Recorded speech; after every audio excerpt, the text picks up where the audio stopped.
এখনো শেষ হয়নি, শেষের পথে। এই জগন্নাথ ধামটা তোমরা দেখতে পাবে দীঘা ট্রেন থেকে স্টেশনে দাঁড়ালে, দীঘার ট্রেনটা স্টেশনে দাঁড়ালে স্টেশন থেকেই দেখা যাচ্ছে। ট্রেনের থেকে তোমরা দেখতে পাবে কাজ চলছে, এখনো কমপ্লিট হয়ে যায়নি পুরোপুরি। তোমরা ট্রেনে স্টেশন থেকে বেরিয়ে বাম দিকে 10 পা এগোলে গেট দেখতে পাবে, কিন্তু এখন গেটে ঢুকতে দেবে না, ভেতরে কাজ চলছে বলে। পুরোপুরি কমপ্লিট যতক্ষণ না হচ্ছে তোমরা কেউ ভেতরে ঢুকতে পারবে না। তাই বাইরে থেকে তোমাদেরকে সব কিছু দেখতে হবে, ফটো ভিডিও সব বানাতে হবে বাইরে থেকেই। কালকে প্রচুর ঝড় বৃষ্টির জন্য আজকের আবহাওয়াটা এত সুন্দর দিয়েছে, তাই জন্য আজকে প্রচুর ভিড় দীঘাতে, প্রচুর লোকজন এসছে। হাই গাইস, কেমন আছো? আশা করি তোমরা সবাই ভালো আছো। Welcome back to my channel. একটা নতুন ভিডিওতে তোমাদের সকলকে জানাই স্বাগতম। আজকে আমি যাব একটু দিদির ননদের বাড়ি। অনেক দিন থেকে গরমের ছুটি পড়েছে, তাদের পরীক্ষাও শেষ হয়ে গেছে দিদির 2 মেয়ের। তাদেরকে ছাড়তে যাব দিদির ননদের বাড়িতে। দিদির ননদের বাড়িটা হচ্ছে সাঁতরাগাছিতে। আমরা হেড়ে স্টেশন থেকে ট্রেন ধরবো, একটা ট্রেন, সেখান থেকে সাঁতরাগাছি যাবো। তার আগে আমরা চুল টুলগুলো একটু কেটে আসবো। অনেক বড় হয়ে গেছে চুল, অনেক দিন থেকে যাওয়া হয়নি রোদের জন্য। দুপুরবেলা আজকে ওয়েদারটা একটু ভালো আছে। নতুন একটা দোকানে চুল কাটতে যাইলি, যে চুল কাটে এলি, যাইনি কিরকম কাটছে। চুল কাটতে শুধু 50 টাকা নিল, দাড়িটা কাটা হয়েছে নি, দাড়ি কাটতে এটাকে আরো 30 টাকা 80 টাকা নেবে। দুজনে শুধু চুলটা কাটতে পেয়ে আসছি। কিরকম কাটছে দেখো, কিরকম কাটছে। কি গো, কি ব্যাপার? সবসময় ভিডিওটা দেখো অথচ লাইক। আমি গাটা ধুয়ে জামা প্যান্ট পরে স্টেশনে চলে এসেছি। এখনো আমার দিদিরা এখনো আসেনি, এলে দেখা হবে, এসে টিকিট কাটবে ওরা। আমার কাছে টাকা পয়সা নেই। এটা আমাদের হেড়ে স্টেশন। তোমরা যারা দীঘা এসছো, দীঘা এলে দেখতে পাবে এই স্টেশনটা। আমার দিদি আরও চলে এসছে, ট্রেন ঢুকছে, হাত দেখাবে বলছে ট্রেনকে। হাত দেখালে তো ওরা দাঁড়ায় না। ট্রেনটা বেরিয়ে চলে গেল, দাঁড়াবে লোকাল ট্রেন, সব স্টেশনেই দাঁড়ায়। ট্রেনে আজকে ভালোই ভিড় ছিল, সোমবার বলে। একটা ট্রেনে আমরা উঠবো, এখান থেকে আমরা যাব সাঁতরাগাছি। নিয়মিত উঠে পড়েছি। ট্রেনে উঠলে যেগুলো দেখা যায়, চোঙা, মশলা মুড়ি, এইসব ট্রেনে কম দামে যাওয়া যায়, সেই জন্য যে টাকাটা বাঁচে সেটা খাওয়ার পিছনেই আমরা লাগিয়ে দিই। এখান থেকে এটা হচ্ছে পুরো পদ্ম ফুলের চাষ করেছে, এটা পাঁশকুড়া ঢোকার মুখে পদ্ম ফুলের চাষ হয় এখানে। পুরো জমিন খালটা জুড়েই পদ্ম ফুল চাষ হয়। গরমকালে এরা পদ্ম ফুলের চাষটা করে বেশি। আমরা ঢুকে পড়েছি পাঁশকুড়াতে। পাঁশকুড়া থেকে আমরা যাব মেছেদাতের থেকে, আবার ট্রেন চেঞ্জ করব। সেই জন্য এখানে 1 ঘন্টা, এখানটায় ট্রেনটা লেট ছিল, 1 ঘন্টা ধরে দাঁড়িয়েছে ট্রেনে, আবার ছেড়ে দিয়েছে। এবার ঢুকে পড়েছি আমরা বাগনান স্টেশনে আমরা ঢুকলাম। প্যাসেঞ্জার আছে ভালো। এই যে দেখো নিচ দিয়ে যে ট্রেনটা যাচ্ছে, এবার উপরেও ব্রিজ তৈরি হয়েছে, ব্রিজ দিয়েও ট্রেন যাবে, কিন্তু ব্রিজটা এখনও চালু হয়নি। খুব সুন্দর বানিয়েছে ব্রিজটা, অনেক বড় ব্রিজ। ব্রিজের উপর দিয়ে ট্রেন যাবে, চালু হবে, দেরি আছে, কাজ চলছে ব্রিজের। নতুন দেখলাম ব্রিজটা, ওটা হচ্ছে সাকরাইল পেরোনোর পর পড়বে ব্রিজটা। যারা হাওড়ার দিকে যাবে তারা দেখতে পাবে। কালকে প্রচুর ঝড় বৃষ্টি হয়েছে, ওয়েদারটা দেখো কীরকম, প্রচুর জল হয়েছে। এটা সকালে ঘুম থেকে উঠে পুরোটা দেখাচ্ছি তোমাদের। ঘুম থেকে উঠে আমি বাড়ি যাব, বেরোচ্ছি। আজ রাস্তায় পুরো জল জমে গেছে স্টেশন যাওয়ার মুখে। এই আমি সাঁতরাগাছি থেকে ট্রেন ধরে নিয়েছি, একদম সকালে সাঁতরাগাছি টু দীঘার টিকিট কেটেছি। ট্রেনটা যাবে ঝাড়গ্রাম, ট্রেনে উঠেছি, ওটা আমি চেঞ্জ করব মেছেদা থেকে। মেছেদা টু দীঘা যাব এবার। সকালে ঘুম থেকে উঠে ফ্রেশ লাগছে একটু।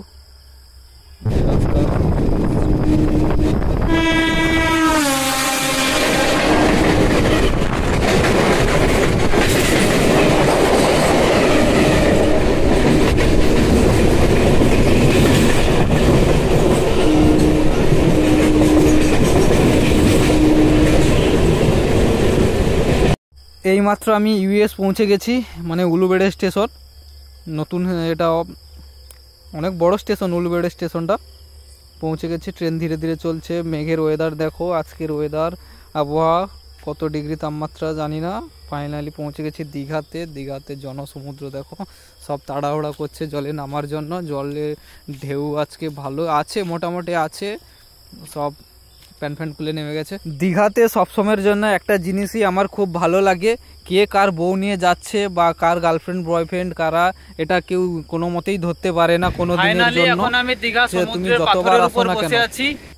দীঘাতে তিনটে নতুন বুঝতে পারবে না ঘুরে সময় কাটানোর জায়গা রয়েছে, তোমরা হয়তো জানো না, নতুন যারা তারা জেনে নাও।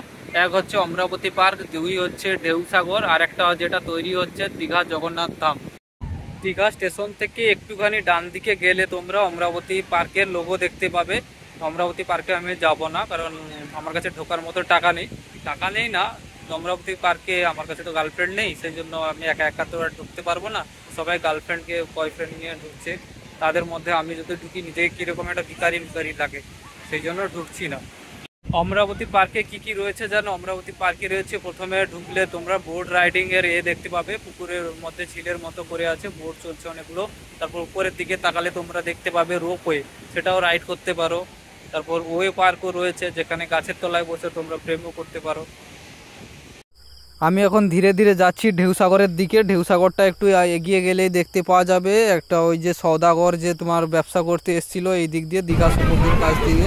এখন দেখো জনসমুদ্রটা দেখো, আজকে এত ভিড়, তাকে একটু চেনাশোনা আছে তো তোমরা দেখে নাও, তোমাদের পাড়ার বা কোনো বৌদি থাকলে বা নিজের বউ থাকলে চিনতে যেতে পারো। দেখো অনেকই এসছে আজকে ওয়েদারের জন্য, বৃষ্টি তো হয়নি, সব তাড়াহুড়ো করছে জলে নামবে বলে। অনেকটা চর নেমে গেছে, কোটি মানুষ রয়েছে। আজকের ওয়েদারটা এত সুন্দর, মেঘলা ওয়েদার, জলের ঢেউ নেই। কে কার বউ নিয়ে নেমেছে কোনো বোঝাই যাচ্ছে না, উঠে উঠতে পারছি না, ধরতেই পারবেন না কে কে বউ নিয়ে নেমেছে। জলে চান্স করতে কে কার বউ নিয়ে নেমেছে কোনো ধরতেই পারছি না।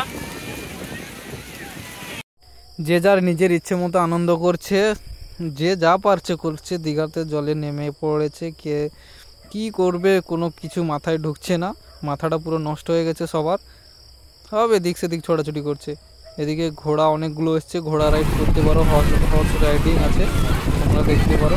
10 টাকা 15 টাকা করে এরকম নেয়।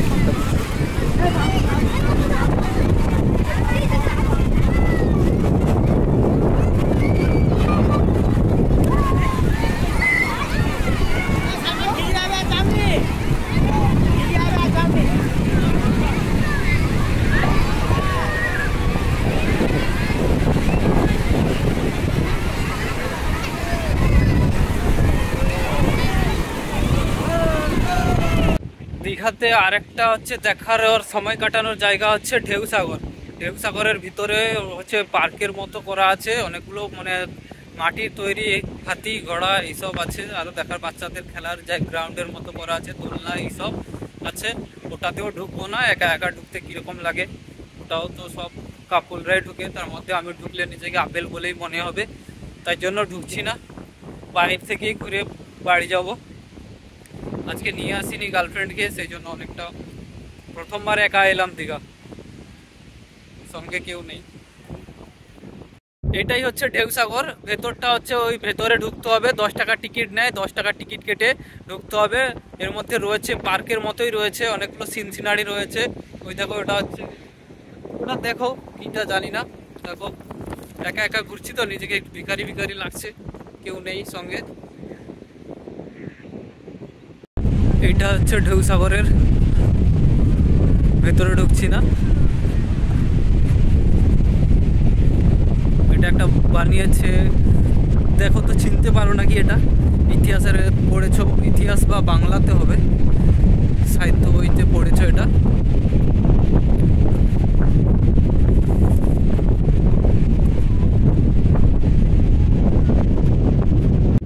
সব মেয়েদের এখন একটাই চিন্তা, ছেলে হলে খালি গায়ে ঘুরে বেড়াতাম, দীঘাতে গিয়ে খালি গায়ে চান করতাম হাফ প্যান্ট পরে। দীঘাতে এই হোটেলটা দেখো, এটা হচ্ছে জাহাজের মতো বানিয়েছে, জাহাজ বাড়ির মতো। এটা কফি হাউস, এখানে কফি পাওয়া যায়, দীঘা লেখা আছে যে দীঘা কফি হাউস। পুরোটাই পুরো জাহাজের মতো বানিয়ে দিয়েছে। এটা প্রেম করছে সবাই, প্রেম করে মেতেই আছে ফাঁকা সমুদ্রে, এখানে লোকজন নেই, সেই জন্য দুজন এসেছে। অনেকটা পাহাড়ের মতো পুরো বাদি আকাশ। এটা হচ্ছে ঢেউসাগরের লাস্ট, এটা হচ্ছে ঢেউসাগরের লাস্ট। আর দীঘা একটা লেখা আছে নেচার ট্রেন, এটা শুরু হয়নি, শুরু হবে এখন, এটা এখনো স্টার্টই হয়নি। ওই দিকটা বলতে স্টার্ট হচ্ছে, আরো কি সব বানাচ্ছে ওইখানে, দেখো দুটো হাত কি সব বানাচ্ছে।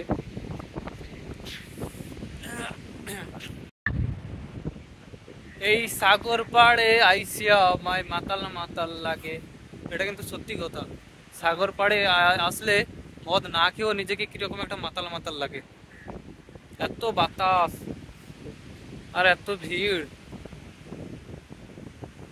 এটা হচ্ছে গেছে তাল, এটা হচ্ছে উদয়পুরের দিকে গেছে, উদয়পুর যেখানে সব নাচে, মদ খেয়ে নাচে।